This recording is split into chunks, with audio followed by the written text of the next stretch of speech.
안녕하세요. 이재현 교수입니다. 지난 시간에 이어서 나의 성장 과정을 돌아보기라는 주제로 계속해서 강의를 이어갈 텐데요.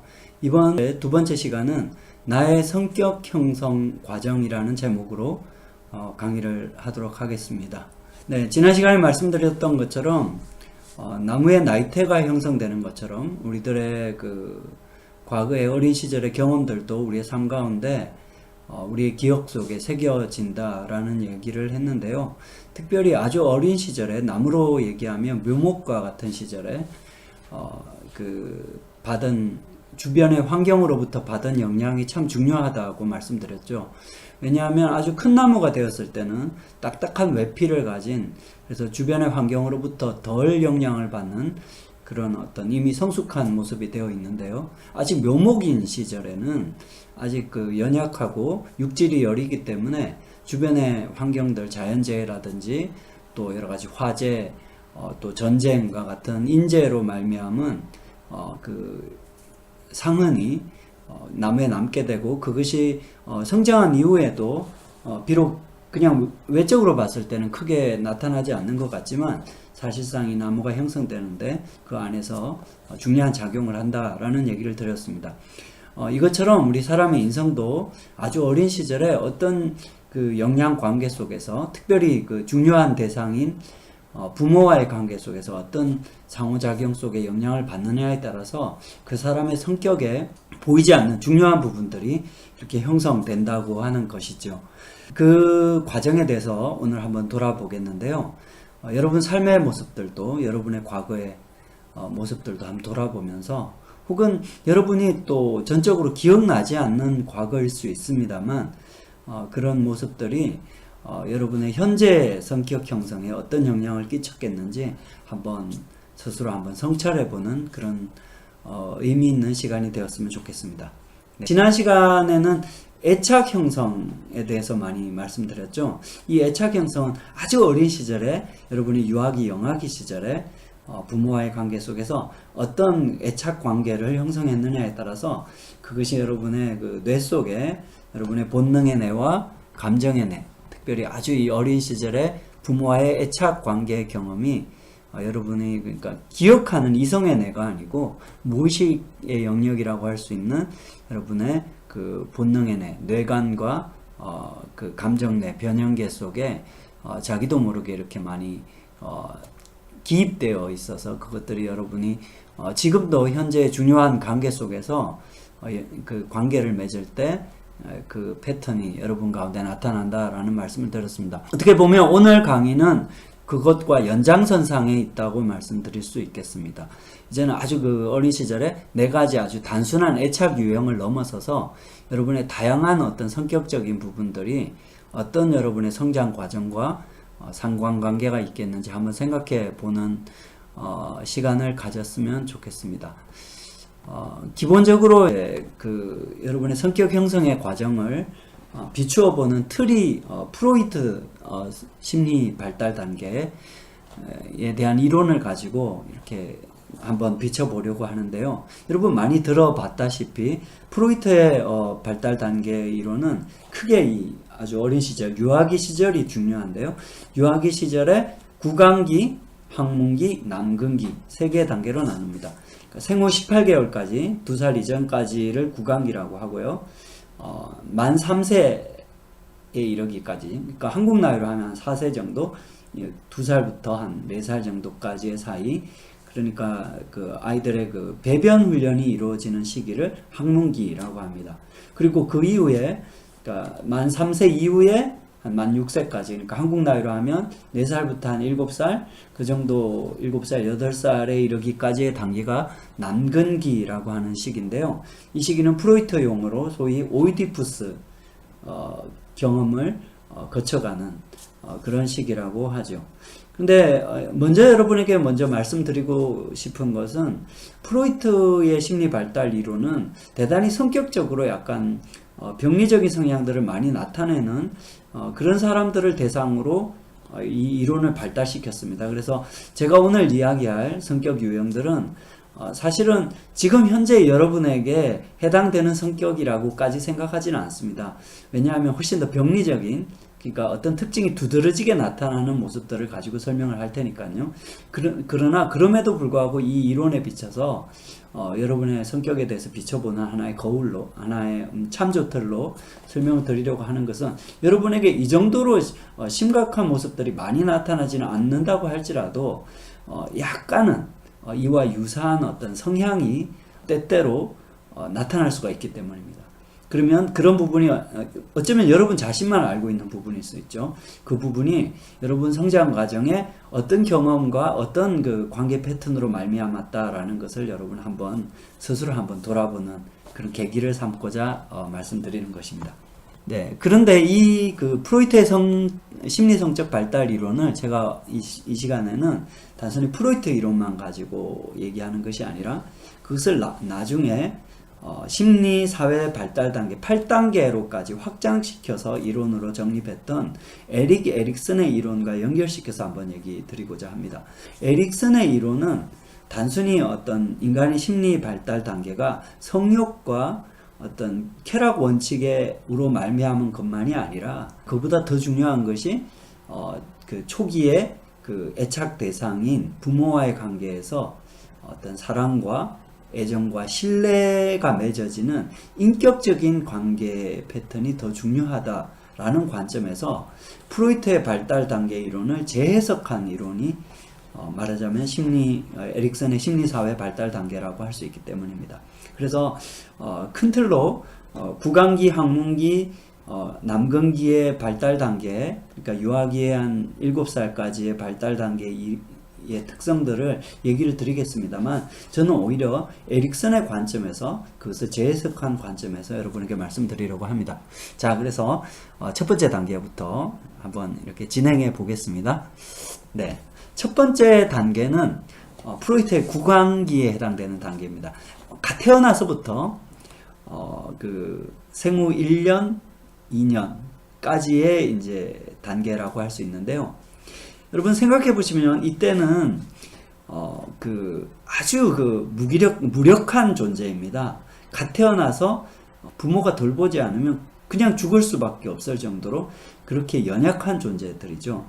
근데 이 단계에는 그만큼 이 부모를 비롯한 주위 사람들이 아주 집중적인 관심을 가지고 이 아이를 돌보죠. 이 아이가 조금 불편한 듯 찡찡거리면서 울어도 젖을 물려주고 기저귀를 갈아주고 안아주고 또 이렇게 요람을 태워주고 하는 그런 여러가지 이 아이의 욕구에 대한 반응을 통해서 이 아이 안에 기본적인 세상에 대한 신뢰가 형성되는 단계다 라고 에릭슨은 말하고 있습니다. 그러니까 프로이트적으로 말하면 어떤 그 생애의 애착 욕구가 구강을 통해서, 엄마의 젖꼭지를 빠는 걸 통해서 안정감을 얻고 만족감을 얻는 그런 부분에 집중했는데요. 그것이 단순히 구강적인 어떤 욕구의 만족을 넘어서서 이 아이가 이 세상은 살만한 곳이구나, 내가 세상 속에 던져져서 놀랐지만 그러나 나를 받아주는, 안아주는 곳이구나 라는 것을 경험함으로 말미암아 기본적인 신뢰감이 형성되는 시기라고 하는 것입니다. 그런데 모든 아이들의 환경이 이처럼 이상적이지만은 않겠죠. 어떤 아이들의 경우에는 아주 이 영아기 초기에 그 돌봄이 충분히 이루어지지 않아서 아이가 울고 울어도 반응해주지 않는 환경 속에서 이 아이는 정말 이 세상이 내가 정말 살만한 곳인가? 라는 것에 대해서 불신을 갖게 되고 불안을 갖게 되는 그런 심리적인 경험들이 아주 영아기의 그 나이테 안쪽에 기입될 수가 있다라는 것입니다.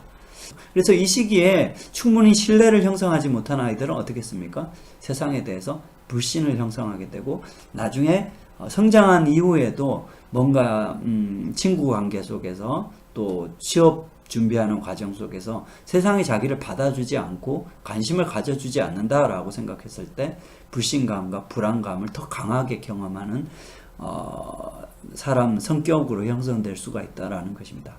반대로 이때 아주 초기 첫 단계잖아요.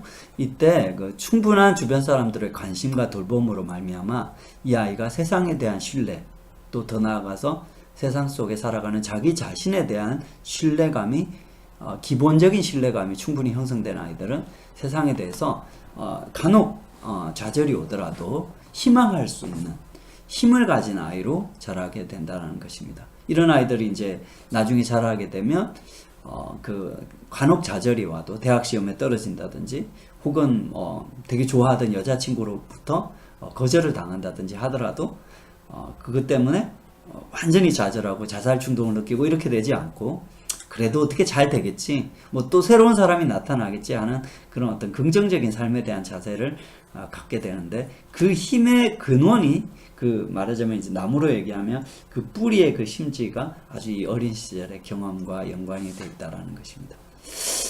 그런데 이런 아주 어린 시절에 구강기의 시절에부터 엄마의 젖가슴을 찾는데 엄마가 자기를 내친다든지, 엄마가 또 아이들을 돌보는 거 싫어가지고 아이를 버려두고 떠난다든지 이렇게 했을 때 이 아이 안에 깊은 좌절이 형성되겠죠.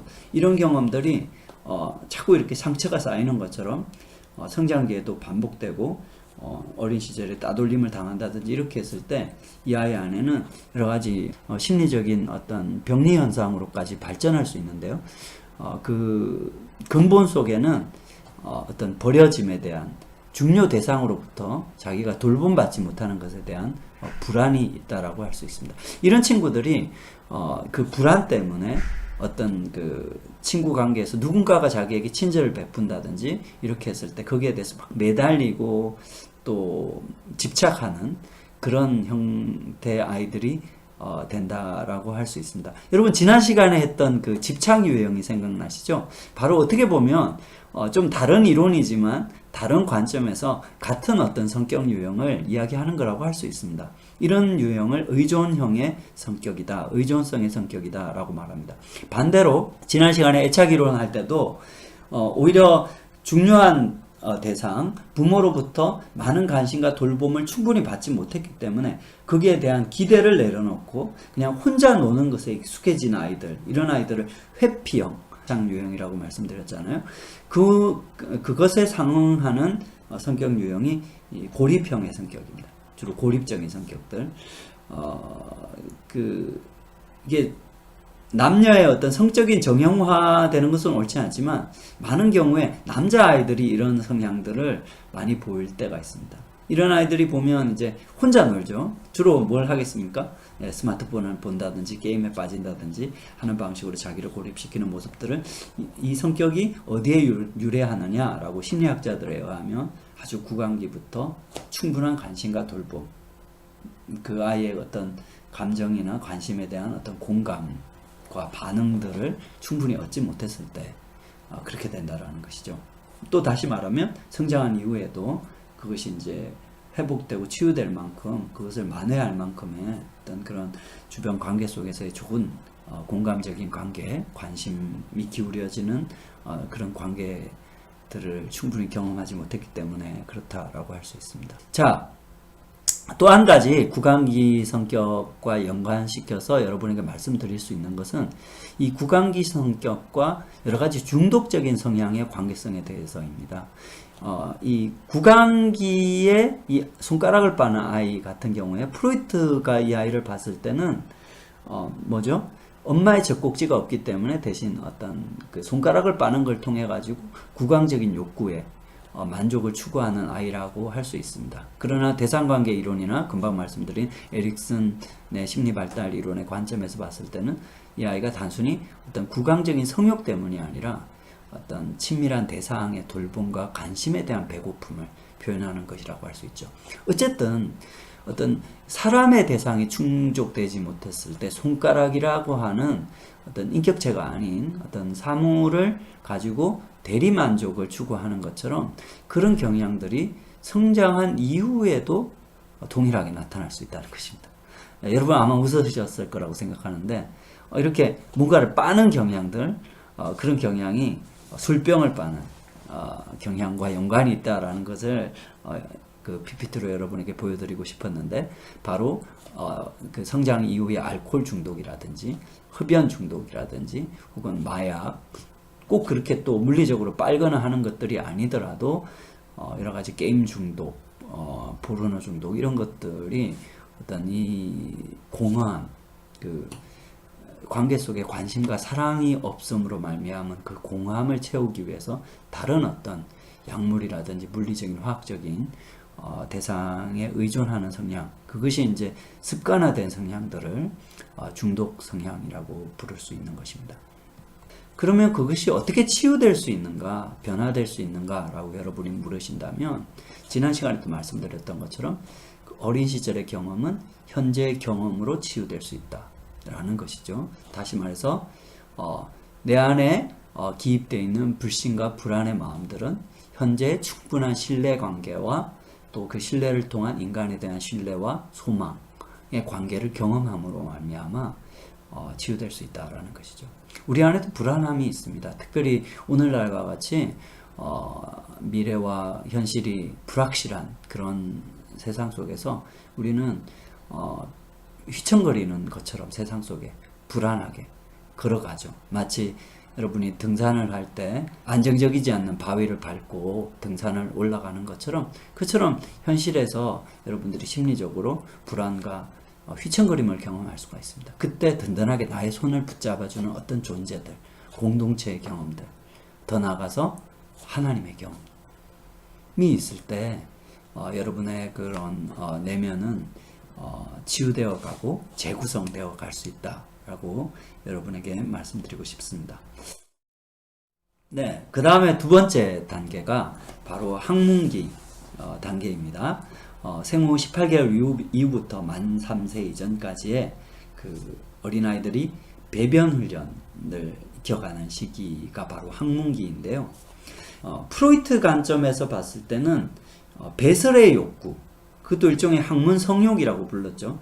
배설의 욕구를 내가 충족시킬 것이냐, 아니면은 부모의 어떤 꾸지람이나 그 징계로 말미암아서 그것을 충분히 욕구를 발휘하지 못하고 억압함으로 말미암아 내적인 강박이 생긴 수 있다. 뭐 이런 방식으로 프로이트는 설명을 하는 것입니다. 그러니까 학문 성욕과 그것에 대한 억압 간의 관계의 역동이라는 것이죠.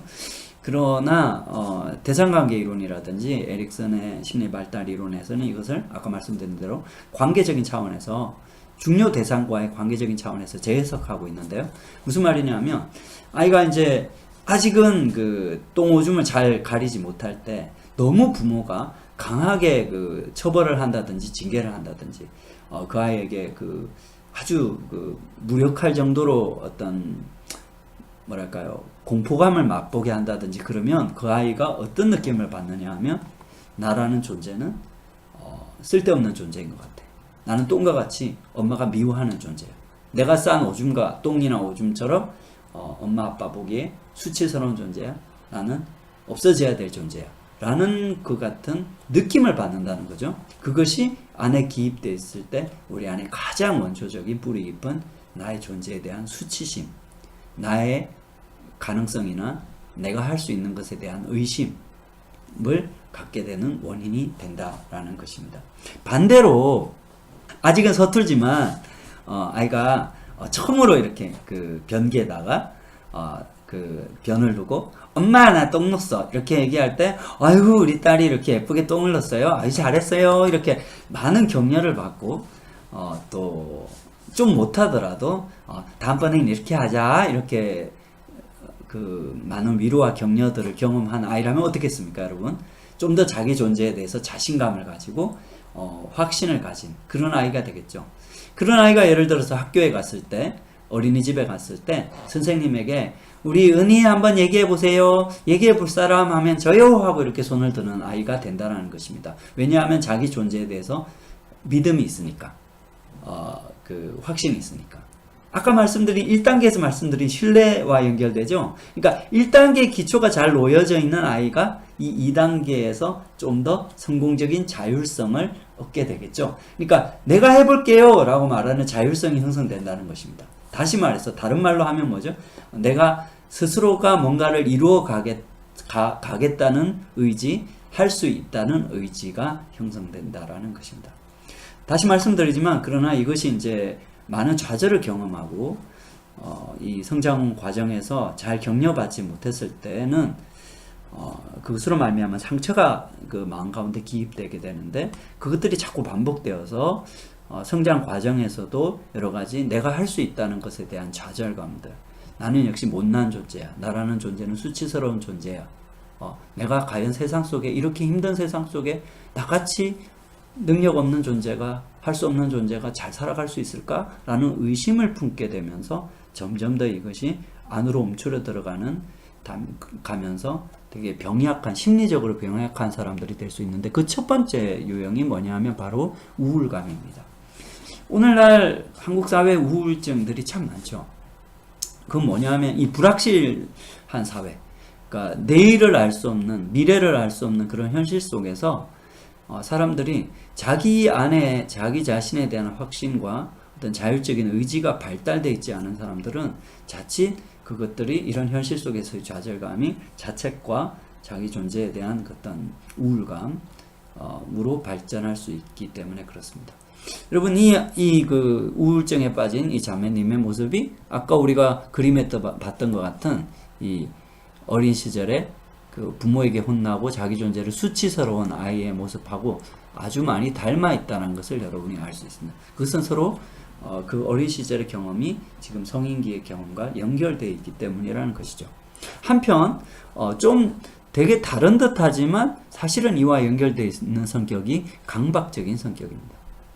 강박적인 성격의 경우에는 그 부모에게 혼나기만 한 것이 아니라 어떤 부분에서는 부모의 눈치를 보고 잘 지켜냄으로 말미암아서 혼나지 않은 거죠. 뭐 칭찬을 받았다기보다. 그렇기 때문에 이 아이 속에는 내가 혼나지 않고 수치스러운 존재가 되지 않기 위해서는 뭐든지 잘해야 된다, 틀리면 안 된다 라는 그런 강박이 기입된다라는 것입니다. 이런 성격의 사람들은 성장이 되어서도 어떻게 하겠습니까? 자기가 늘 실수할까봐, 자기가 어떤 튀는 존재가 되어서 어떤 징계를 받을까봐 두려워하는, 그러므로 말미암아, 물론 이것으로 말미암아서 사회적으로 성공적이고 성취를 잘하는 사람이 될 수도 있습니다. 근데 문제는 뭐냐면 이것으로 말미암아 뭔가 자율적이고 자기 표현이 풍부한 사람이 아니라 늘 경직되어 있고 눈치를 보는 그런 사람이 될 수가 있겠죠. 또 한 가지 이 학문기의 성격과 연관해서 대단히 다른 성격 같아 보이지만 서로 연결되어 있는 성격이 공격적인 성격, 반사회적인 성격입니다. 이런 성격은 왜 연결되어 있느냐 하면 뭔가 혼나지 않기 위해서, 맞지 않기 위해서, 부모에게 징계를 당하지 않기 위해서 잘하려고 했지만 늘 그것이 빗나갈 때, 어떤 부모에게서 일관된 기준을 찾을 수 없을 때, 예를 들어서 아버지가 술을 마시고 들어오면 막 뒤집어 엎고 혼내고 이러는데 또 기분이 좋으면 내가 잘못했는데도 불구하고 뭐 이렇게 먹을 것을 사온다든지 이런 일관성이 없는, 혹은 항상 자신을 징계하는, 그러니까 자신이 잘못해서가 아니라 아버지 자신이, 어머니 자신이 가지고 있는 분노와 어떤 세상에 대한 어떤 좌절감 때문에 그것을 가지고 말하자면 화풀이로 자식들에게 그것을 표현하는 이런 어떤 역기능적인 가정에서 자랐을 경우에는 이렇게 공격적이고 반사회적인 성격이 된다라고 볼 수 있습니다.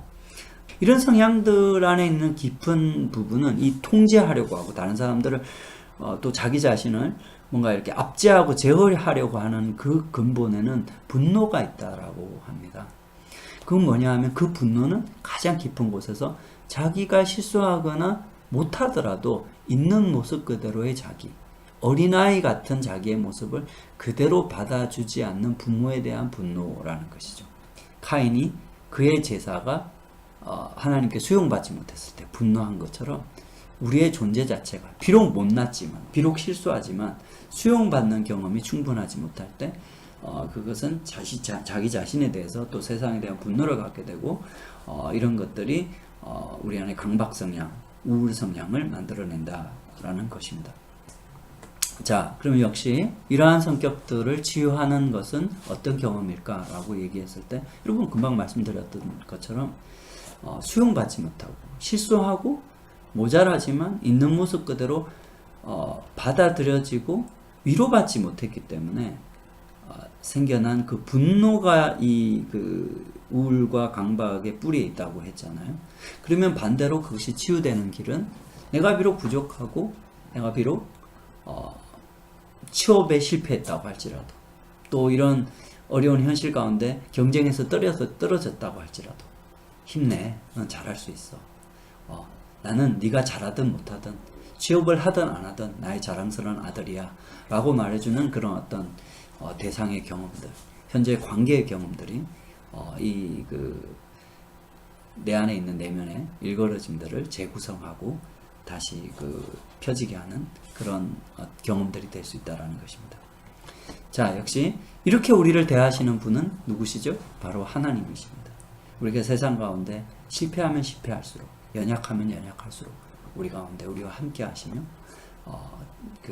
우리 약한 가운데 강함이 되시는 그런 하나님을 우리가 정말 마음 깊이 경험하고 우리의 아버지로, 우리의 주로 모시고 살아갈 때 이런 사람들은 더 이상 이제 우울감과 강박성의 노예가 되지 않을 수 있다라는 것이죠.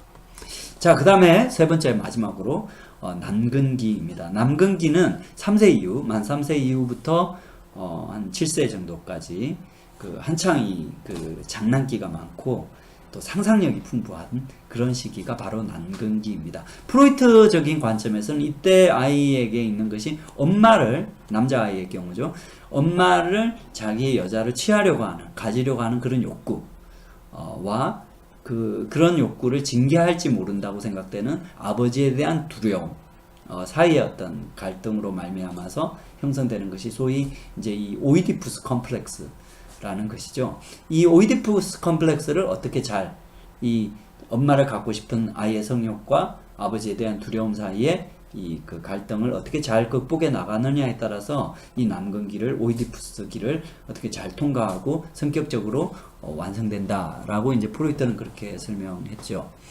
근데 아까 말씀드린 대로 대상관계 이론이나 에릭슨의 사회발달 이론은 좀 더 이것을 다르게 보기도 하는데요. 특별히 이제 이것을 단순히 성욕의 문제가 아니라 관계의 문제로 본다라는 것이죠. 특별히 도널드 위니컷 같은 심리학자는 이 남근기의 특징을 상상력이라고 보았습니다. 그래서 이 남근기에는 뭔가 이렇게 현실에 없는 것도 상상을 통해서 현실인 것처럼 머릿속에 그릴 수 있다라는 것이죠. 바로 남자아이가 엄마와 결혼하고 여자아이가 아빠와 결혼하는 자기를 꿈꿀 수 있는 것처럼 말입니다.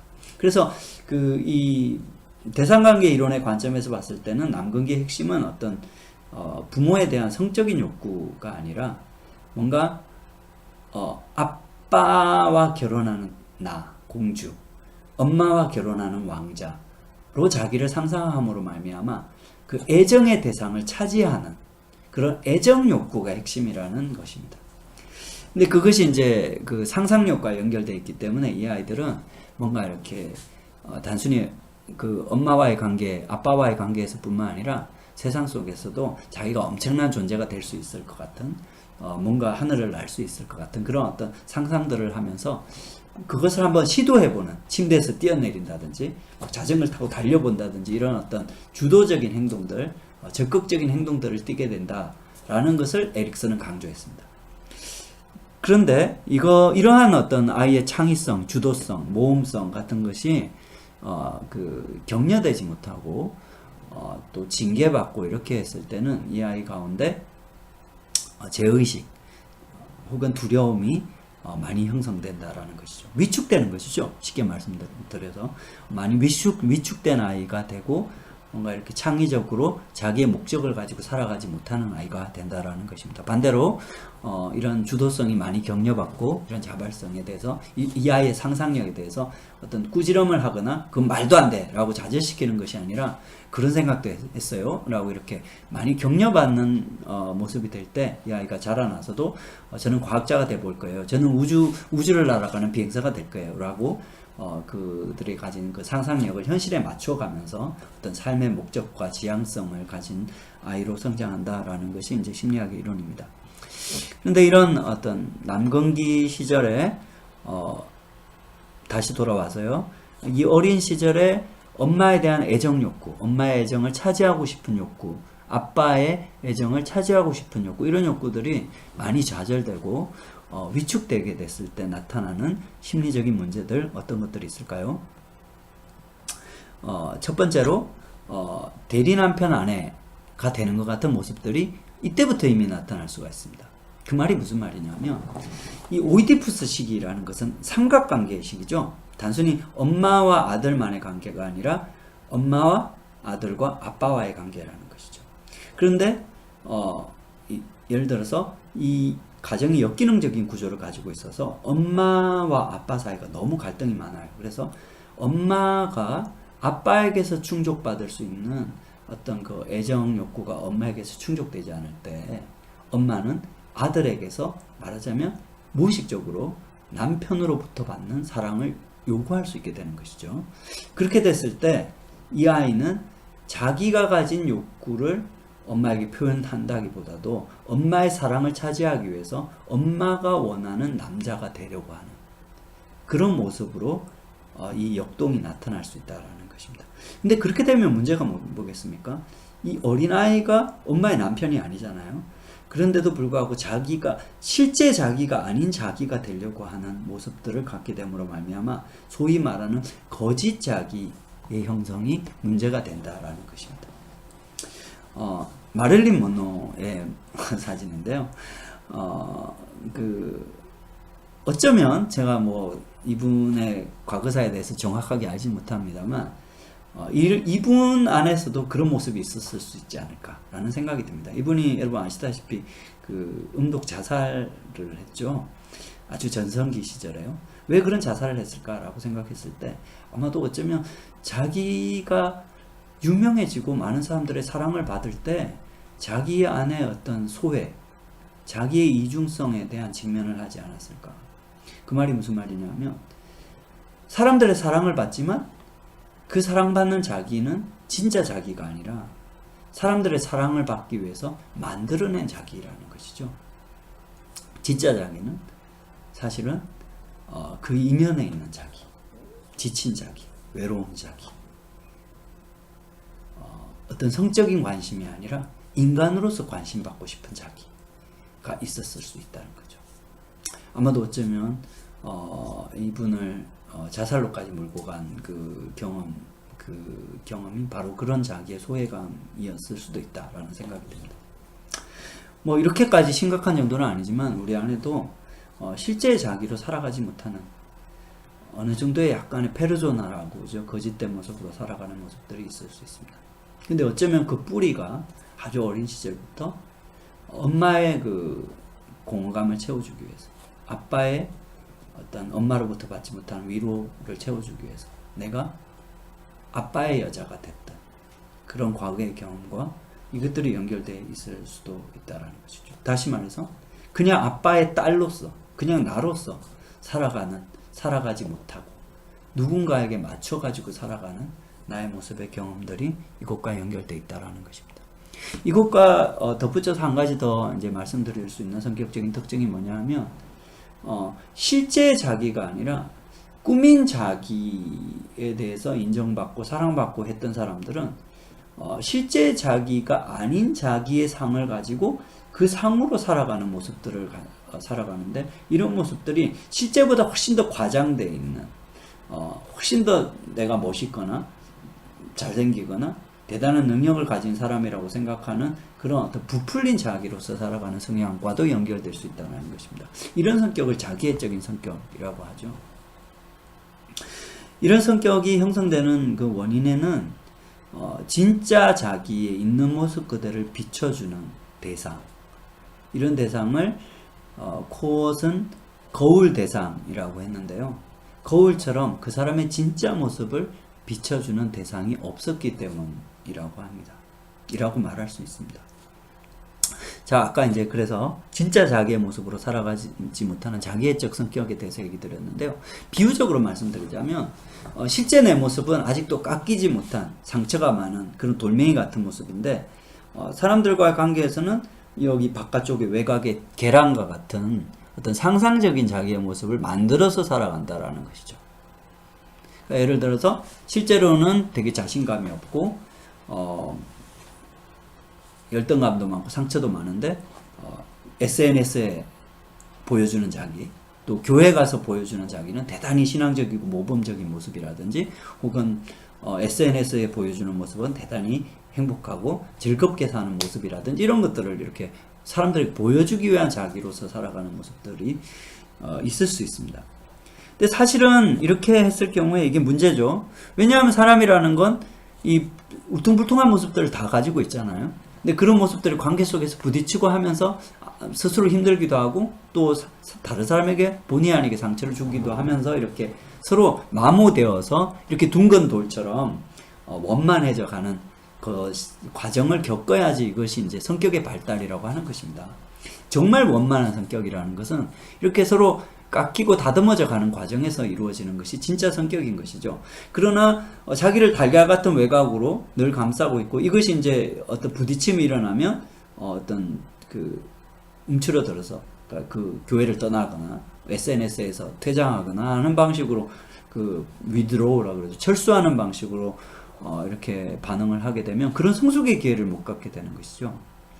근데 오늘날 사실은 여러분의 세대들 20대 30대 세대들이 자칫 이런 성향을 가지게 되기에 대단히 취약한 세대라고 할 수 있습니다. 왜냐하면 그것은 여러분의 단순히 원가정의 경험들 때문만이 아니라 한국 사회의 특성들 때문에 그렇다는 것이죠.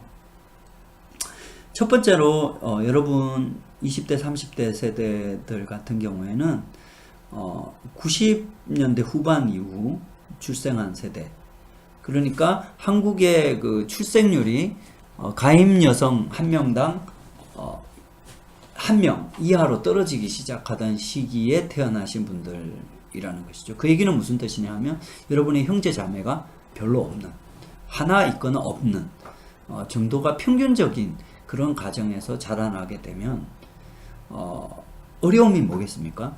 아까 말씀드린 대로 진짜 내가 누구인지를 비춰주는 거울 대상이 없다라는 것이 문제입니다. 혹은 함께 부딪히면서 마모되면서 이렇게 원만하게 성숙해가는 그런 상대방이 다른 짱돌이 없다라는 것이죠. 뿐만 아니라 통계적으로 보면 우리 특별히 IMF 시기라고 하는 98년 이후에 2000년대 초반에 한국 사회는 엄청난 그 자살률도 그렇긴 합니다만 이혼율 증가가 있었습니다. 그것은 무엇을 시사하는가 하면 그 프로이트가 말하는 여러분의 그 성장기에, 특별히 유아기에 그 여러분의 가정이 불안했을 가능성이 많다라는 것이죠. 사실은 뭐 여러분 세대뿐만 아니라 저희 세대 같이 더 기성세대 같은 경우에도 그런 경험들이 많았습니다. 그렇긴 합니다만, 뭐 어느 세대나 있는 것이긴 합니다만, 특별히 이제 가족들이 많지 않은 형제자매들이 대리 엄마, 대리 오빠 아빠 역할을 해줄 형이나 언니나 누나들이 없는 상황에서 이런 어떤 가정적인 두려움들은 대단히 자녀들에게 어떤 상처적인 경험이 됐을 가능성이 있다라는 것이 문제입니다. 그래서 이렇게 성장하다 보니까 혼자 노는 혹은 부딪히는 것을 두려워해서 회피하는, 관계를 회피하는 그런 성향들의 성격, 그리고 자기 자신에 대해서 현실적이라기보다는 대단히 상상적이고 비현실적인 자기상을 가지고 있는 그런 경우들이 많아질 수 있다라는 것입니다. 자, 그래서 그렇게 이제 자란 자녀들이 심리적으로 사실 많이 외롭고요. 그렇지만 또 한편 관계 속에서 그 가장 중요한 관계가 바로 부모와의 관계였는데, 이제 맞벌이를 하는 엄마가 혹은 아빠와 이혼하고 혼자 사는 엄마가 직장에 나갔다 돌아오면 이제 그 무관심했던 것을 만회하기 위해서라도 막 엄청난 과도한 간섭을 하거나, 또 하나밖에 없는 자녀다 보니까 여러 가지 이제 간섭을 하게 되죠. 그러다 보니까 그것이 반가운 엄마가, 외로움 속에서 기다리던 엄마가 돌아왔는데도 불구하고 엄청난 스트레스로 작용하는 그런 이중의 어려움들이 있을 수 있습니다. 사실은 이중이 아니고 삼중의 어려움인데요. 왜냐하면 그 외로운, 혼자 돈도 벌고 자녀도 키우는 그 엄마에게 아빠 역할을 하는, 또 엄마의 엄마 역할을 하는 그런 성인 아이 역할을 하면서 자란 자녀들의 경우도 많이 있을 수 있습니다. 바로 이와 같은 어떤 경험들이 이렇게 쌓이다 보면 결국에는 그 원만하게 어린아이로서 또 이제 초등학생으로서 이렇게 자기 나이에 맞는 성장 과정을 거치지 못하고 현실의 자기와 다른 모습으로 살아가다 보니까 여러 가지 성격적으로 그 아까 말씀드린 것 같은 자기애적인 성향 또 연극적인 성향들 이런 성향들을 가진 사람들로 자라갈 수 있다라는 것입니다. 거듭 말씀드리지만 이런 이야기들이 여러분에게 막 엄청나게 100% 적용되는 이야기라고 생각하지는 않습니다. 90% 80%의 여러분의 모습들은 대단히 건강하고 원만한 모습들이겠죠. 특별히 신학교에까지 와서 이렇게 하나님과의 관계에서 또 사람과의 관계에서 훌륭한 모습으로 성장하신 여러분의 경우에는 그러실 거라고 생각합니다. 그러나 그럼에도 불구하고 우리 안에 다른 사람들이 잘 보지 못하는 5%, 10%, 15%에 해당되는 부분들 속에 금방 말씀드린 것 같은 여러 가지 성격적인 연약함들이 아직도 우리 안에 생채기난 그 나이테와 같이 남아있을 수 있습니다. 첫 번째 구강기 단계에서 말씀드린 것이 뭐냐 하면 여러 가지 의존성, 또 자기를 고립시키는 성향들, 또 사람을 대단히 찾는 집착적이지만 또 사람을 불신하는 양면적인 성향들 말씀드렸습니다. 그리고 두 번째 학문기 시절부터 형성될 수 있는 성격적인 성향으로는 우울 성향들, 자기를 못났다고 생각하고 자기를 싫어하고 자기를 징계하는 우울 성향, 그리고 또 외적으로 자기를 엄청나게 통제하는 통제적인 강박 성향, 그 다음에 이것도 저것도 안 되니까 막 흐트러지는 그런 성향들, 폭력적인 성향들, 공격적인 성향들, 그 다음에 세 번째 이제 남근기 단계에서 말씀드린 거짓 자기의 모습들, 또 자기애적인 모습들, 그런 모습들이 우리 안에도 약간씩은 남아있을 수 있습니다. 그러면 이런 우리들이 어떻게 변화할 수 있을까요? 거듭 말씀드리지만 과거의 상처는 현재의 건강하고 온전한 사랑을 통해서 치유될 수 있다. 특별히 겉으로 보이는 내 모습이 아니라 그 속에 감춰진 진짜 나의 모습을 읽어주고 공감해주고 이해해주는 누군가를 통해서 나는 그 껍질을 벗고 새롭게 달걀의 껍질을 깨뜨리고 병아리가 자라가는 것처럼 나의 존재가 새롭게 성장해 나갈 수 있다라는 것입니다. 그래서 참 우리 심리학적 관점에서 공감과 이해가 너무너무 중요한데요. 이 점에서 한번 생각해 보게 되는 것이 요한복음 4장에 나오는 수가성 여인의 이야기입니다. 여러분, 예수님께서 이 여인에게 오셔가지고 겉보기에는 이 여인의 어떤 문란한 어떤 남자 관계에 대해서 지적하신 것 같지만 사실은 예수님의 마음속으로 여인의 겉으로 포장한 이 여인의 모습이 아니라 그 속에 감춰진 외롭고 소외되고 아픈 그 여인의 마음을 공감해주고 이해해주고 바라봐줬던 예수님의 모습을 우리가 요한복음 4장에서 만날 수 있습니다. 이 여인을 공감하고 이해해 주셨던 그 예수님을 우리가 만날 수 있습니다. 여러분들도 이런 예수님을 만나는 것이 바로 치유의 첩경이라고 여러분에게 말씀드릴 수 있을 것 같습니다. 그러나 지난 시간에도 말씀드렸던 것처럼 눈에 보이지 않는 예수님, 눈에 보이지 않는 하나님을 만나는 길은 눈에 보이는 우리의 교우관계 또 동료관계 속에서 이 얽힌 매듭들을 하나씩 풀어가는 피상적인 관계가 아니라 서로의 진정한 자기들을 만나고 이해하는 그런 관계를 통해서 그 관계 속에서 우리는 바로 이런 예수님을 만날 수 있지 않을까 생각됩니다. 그런 예수님을 만나고 그런 친구를 만나는 그런 교우들을 만나는 여러분 되시기를 기도합니다. 이것으로 우리 두 번에 걸친 우리 강의를 마치도록 하겠습니다. 감사합니다.